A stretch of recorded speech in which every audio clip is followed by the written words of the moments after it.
The brain is an amazing and complex organ.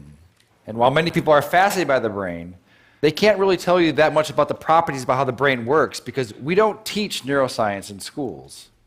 And one of the reasons why is that the equipment is so complex and so expensive that it's really only done at major universities and large institutions. And so in order to be able to access the brain, you really need to dedicate your life and spend 6.5 years as a graduate student just to become a neuroscientist to get access to these tools. And that's a shame because 1 out of 5 of us, that's 20% of the entire world, will have a neurological disorder. And there are 0 cures for these diseases. And so it seems that what we should be doing is sort of reaching back earlier in the education process and sort of teaching students about neuroscience, and so that in the future they may be thinking about possibly becoming a brain scientist. And so when I was a graduate student, my lab mate Tim Marzullo and myself decided that, what if we took this complex equipment that we have for studying the brain and made it simple enough and affordable enough that anyone, an amateur or a high school student, could learn and actually participate in the discovery of neuroscience. And so we did just that. A few years ago, we started a company called Backyard Brains, and we make DIY neuroscience equipment. And I brought some here tonight, and I want to do some demonstrations. You guys want to see some? All right. So I need a volunteer. So right before, what is your name? All right, Sam. I'm going to record from your brain. Have you had this before? No. Okay. All right. I need you to stick out your arm for science. Roll up your sleeve a bit. All right. And so what I'm going to do, I'm putting electrodes on your arm, and you're probably wondering, I just said I'm going to record from your brain. What am I doing with your arm? You have about 80 billion neurons inside your brain right now. They're sending electrical messages back and forth and chemical messages.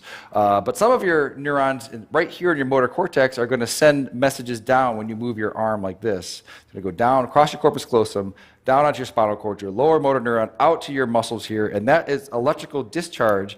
It's going to be picked up by these electrodes right here. And we're going to be able to listen to exactly what your brain is going to be doing. So I'm going to turn this on for a second. Have you ever heard what your brain sounds like? All right, let's turn it on. So go ahead. Go ahead and squeeze your hand. All right, so what you're listening to, so this is your motor units that are happening right here. Okay, so let's take a look at it as well. So I'm going to stand over here. And I'm going to open up our app here. So now I want you to squeeze. Yeah, so right here, these are the motor units that are happening from her spinal cord out to her muscle right here. And as she's doing it, you're seeing the electrical activity that's happening here. We can even click here and try to see one of them. So keep doing it really, really hard. Yeah, so now we've paused on one motor action potential that's happening right now inside of your brain. Okay. Do you guys want to see some more? All right. That's interesting, but let's get it better. Okay. I need one more volunteer. Okay. What is your name, sir? Miguel. All right. You're going to stand right here. So Miguel, when you're moving your arm like this, your brain is sending a signal down to your muscles right here. I want you to move your arm as well. All right, so your brain is going to send a signal down to your muscles. And so it turns out that there is a nerve that's right here that runs up here that innervates these 3 fingers.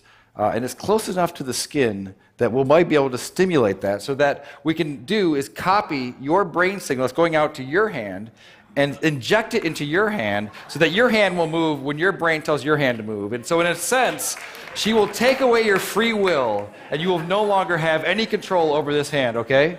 You with me? All right, so I just need to hook you up. All right, so I'm going to find your ulnar nerve, which is probably right around here. You don't know what you're signing up for when you come up and... So now I'm going to move away, and I'm going to plug it into our human-to-human interface over here. Okay, so Sam wants you to squeeze your hand again. All right, do it again. All right, perfect. So now I'm going to hook you up over here so that you get the stimulus. It's going to feel a little bit weird at first. This is going to feel like when you lose your free will and someone else becomes your agent, it does feel a bit strange. So I want you to relax your hand. All right, and Sam, you're with me? All right, so you're gonna squeeze. I'm not going to turn it on yet, so go ahead and give it a squeeze. All right. So now, are you ready, Miguel? Ready as I'll ever be. Okay, so I've turned it on. So go ahead and turn your hand. Do you feel that a little bit? No. Okay, do it again. No, a little bit. A little bit. Okay, so relax. No, hit it again. Okay. Oh, perfect. All right, so relax. Do it again. All right, so now. All right, so right now, your brain is controlling your arm, and it's also controlling his arm. So go ahead and just do it one more time. All right, so that's perfect. So now, what would happen if I took over my control of your hand? And so just relax your hand.